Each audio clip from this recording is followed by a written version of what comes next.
All right, welcome back to another episode of the Power Sports Memorabilia Show. I am your host, Matt Powers. Thank you again for joining me. Please visit the website, powersportsmemorabilia.com. Also, give me a follow over there on Instagram, at Powers Autographs. All you WNBA fans, I hope you are excited. The WNBA has finally made its appearance in the show. I've got a little basketball up there for the upcoming Sue Bird and Diana Taurasi autograph signings.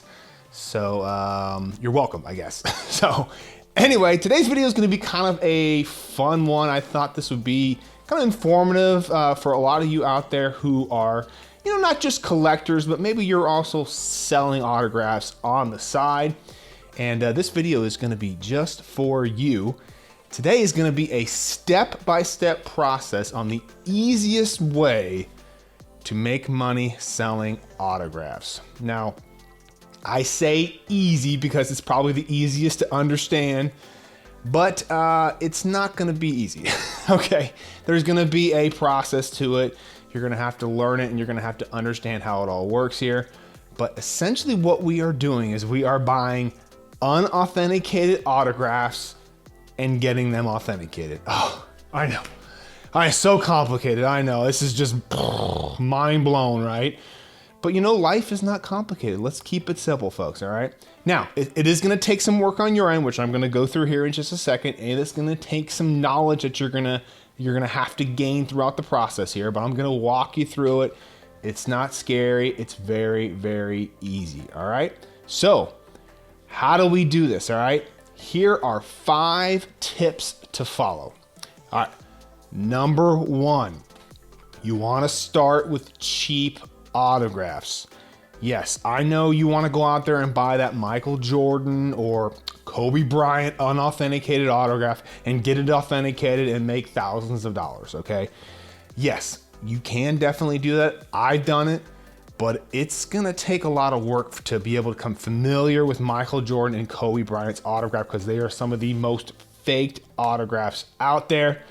So you're going to want to start with some cheap ones if you're not familiar with some of the bigger names, okay? So start with some, non-superstars, kind of get your feet wet, but don't just pick any stupid autograph out there, all right? You want to pick maybe some all-stars or some popular names. Take, for example, we're here in Kansas City, so guys like Salvador Perez, popular guy, former all-star. Eric Hosmer, another guy.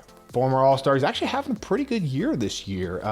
He's hitting with 300. I just picked up a unauthenticated baseball of his for $25. So I'm pretty familiar with Hosmer's autograph because I've dealt with him a lot here in Kansas City, so I feel comfortable buying him. But, these are just a couple names that you want to get familiar with, okay? So start with the cheaper guys, okay? They aren't faked as much as some of the bigger names.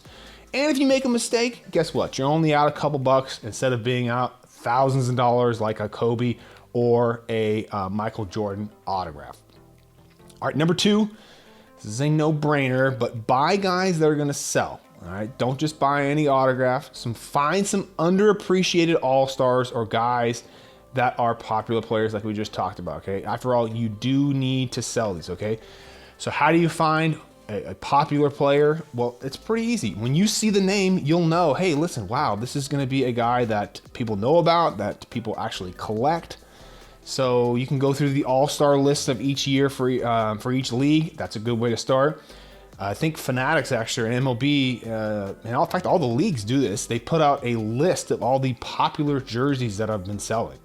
So go through that list here, okay? Find some popular guys on there that maybe have some cheap autographs that are out there. There definitely is value to be found in those lists, and go through them and then just type it into online, see what's out there, and buy your autographs from there. But again, start with some guys that are cheap, but not just any player. Find some popular players that are cheap. All right, number 3, you want to identify players who have a big gap between their authenticated autographs and then their non-authenticated autographs. Okay, so I'm just going to go through just a random example here, okay? But take Mariano Rivera. Everybody knows who he is. MLB Hall of Famer, former Yankee player. His authenticated baseballs go for about $300 or so. Can you find a non-authenticated one for $175? There's a pretty good chance you probably will, all right? He's a pretty easy autograph to spot as far as a legit one. So you definitely want to be doing that. Buying autographs that are easy to spot for a legit autograph, okay? And take this one, you gotta be 175 into the auto, you got 15 for the COA, okay? You're into the baseball for 190. You know, you've got some pretty decent profit in there if you can sell it for $300 authenticated, all right? Now, there's no point in buying unauthenticated Mariano Rivera graphs for $250 when you're gonna have your cert and all these other costs involved in it. You're just not gonna make any money. All right, number 4, buy items that sell. Okay, so what are those items? Most popular items are baseballs, jerseys, and photos. Now, keep in mind, these are items that most likely are coming from chasers, okay? If you're not familiar with what a chaser is, it's someone that goes to the games or whatnot and gets autographs, and then they sell them on the side, and they also collect them, whatever they do with them, okay? The jerseys you're gonna be buying are probably gonna be China ones, okay? So I personally don't buy those and handle those, but it's up to you. You do whatever you want. You're going to be buying baseballs too and photos, because typically these are the smaller type items that you can carry around with you and get signed. So you're not going to be finding full-size helmets and whatnot. Those are not items that are going to be typically unauthenticated because it's just too bulky to carry around, okay? So buy those items that sell. Those are those baseballs, the jerseys, and photos. So those are the types of items that people want to buy, all right? All right, number 5, bulk authenticate your autographs. So now that you've gotten your unauthenticated autographs, you've got them in hand, the next step is we want to get them authenticated. Now you're going to want to get a bulk rate if possible, if you have enough autographs from either JSA, PSA, or Beckett, because you want to lower your overall costs on those items. So typically, you probably want to be doing maybe at least 20 autographs if you can, but sometimes they have specials that are going on for less than that. So just check out the websites of those 3 authenticators and see what kind of deals they have going on. Sometimes they have shows in your area where you can bring them on in there, so this helps save on shipping costs. And typically, they'll do specials at the show. You can also use a group submitter to kind of get a discount there as well on the autographs. I personally use JSA mainly because they are very quick. I can get my stuff back within about 2 weeks, 2 to 3 weeks. And also they're very affordable too, easy to work with, easy submission form to use. So again, I don't want to wait months to get autographs back. Okay, it just doesn't make any sense to do that. Even if I get a little bit of a cheaper rate, I want to get stuff in, get it out. Let's keep the train moving, all right? So personally, I use JSA. I've used their Florida office. I use their Jersey office. I like the Florida office. It just seems like they're a little bit quicker. They don't get as many items down there. So, but again, use whoever you want. Just make sure that you're using one of those 3, the autographs that are authenticated, but one of those 3 tend to hold the most value, okay?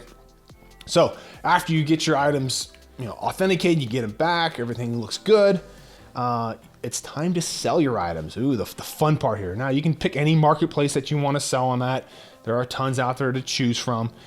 Just remember, when you are going to sell your items, make sure that you include all of your costs in your items, okay? So not just the actual item you bought and the COA. There's a ton of other costs that you're going to forget about. So your time that it took you to actually find these autographs, okay? Just because you spent 24 hours looking around for these autographs, that doesn't mean that was free time, all right? So you got to factor that in to your time, all right? Your shipping costs to and from the authenticator, if that's what you ended up doing, okay? You're going to want to factor in your selling fees, of course, whether it's 10 to 15% or wherever you're selling them at. And if you're offering free shipping, make sure you factor in your shipping costs, all right? So factor all that stuff into your final costs, all right? So hopefully this helps you guys, figure out the ways of getting unauthenticated autographs, getting them authenticated and selling them. There are many other ways to make money in the autograph industry, obviously, but this is just one that you can really add value to, is finding those cheap authenticated autographs, get them authenticated, and then selling them, okay? So again, hopefully this helped you guys out there.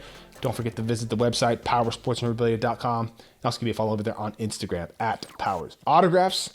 And I will see you on the next episode.